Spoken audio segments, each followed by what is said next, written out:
Hey guys, thanks for tuning in to another video on ForgottenWeapons.com. I'm Ian McCollum, and I'm here today with another Ethiopian Oddity at Interordnance/Royal Tiger Imports.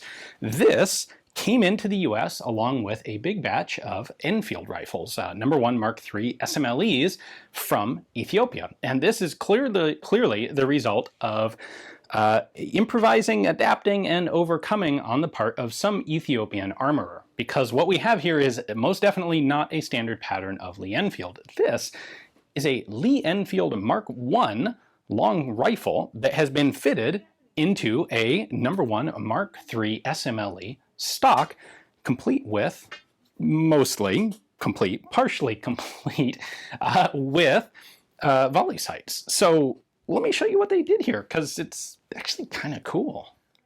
This is like a reverse weird mullet of a rifle. So the back end is fairly normal. We got regular Enfield buttstock, brass butt plate.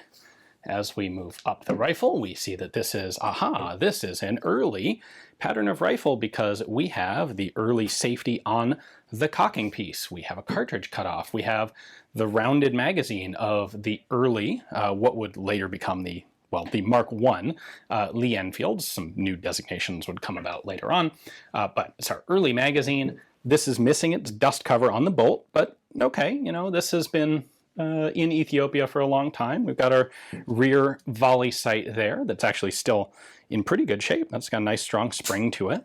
But as we start moving forward, things get a bit weird. So we have the rear sight that we would expect from a early long Lee, but this is not the sort of barrel band we would expect. Normally these rifles would have this as a rear handguard, and then that's it. This one all of a sudden now has what appears to be an SMLE front handguard, and now things are getting weird because this front sight arrangement is nothing normal. We have a bayonet lug that looks like it ought to fit a Lee Metford 1888 pattern bayonet, but the bayonet lug is far too close to the muzzle. Normally, your whole grip assembly sits in between these 2 points, and there's not enough exposed muzzle to actually hold the ring of the bayonet. So this is all fully decorative. There's some odd banding here at the front, and then I don't even know what the heck this thing is. This gigantic sight protector that sort of maybe is reminiscent of a number 4 Enfield. This thing just gets very funky by the front end. Now what's kind of cool is, thanks to the standards of Lee Enfield manufacturer, we know exactly what this started off life as because it's marked on the rear socket where we can still see it. This was an LSA, a London small arms company, Lee Enfield Mark I. So this was in fact a very early Lee Enfield, and it does have that very early style of safety. So the first Lee Enfield long rifles had no safety at all. I actually have a video on one of those proper original very early rifles. The cavalry decided that they wanted a safety, so they developed this cocking piece mounted safety for the cavalry carbines, and then when the Lee Metford became the Lee Enfield, they added that safety to it for a time. We have a few additional markings up here. These are, of course, Ethiopian markings, and I think that's a rack number. I probably should have checked before I started filming, but I believe that's a rack number.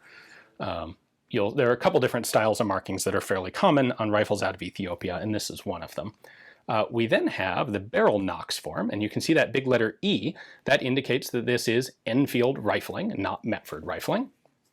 And it's a little hard to read there, but it says Lee Speed Patents, and we have a serial number.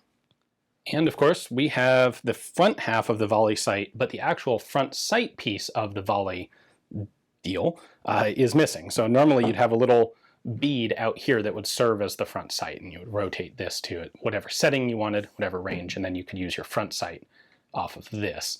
But that front sight element is missing. It does still have a fully functional magazine cutoff there. Magazine looks pretty good.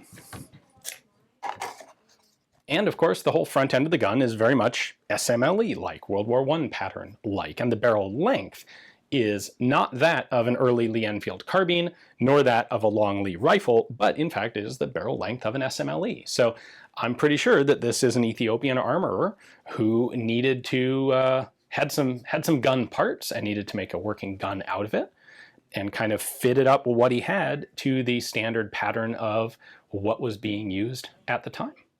I think it's really neat to take a look at some of these. To me, some of the most interesting collecting is the weird oddball stuff. Frankly, that's what got me into forgotten weapons in the first place. And so sometimes that oddball stuff is factory prototype, experimental, developmental sort of guns that are made in a very formal factory setting. And sometimes that can be the result of weird kludges out in the middle of the African wilds.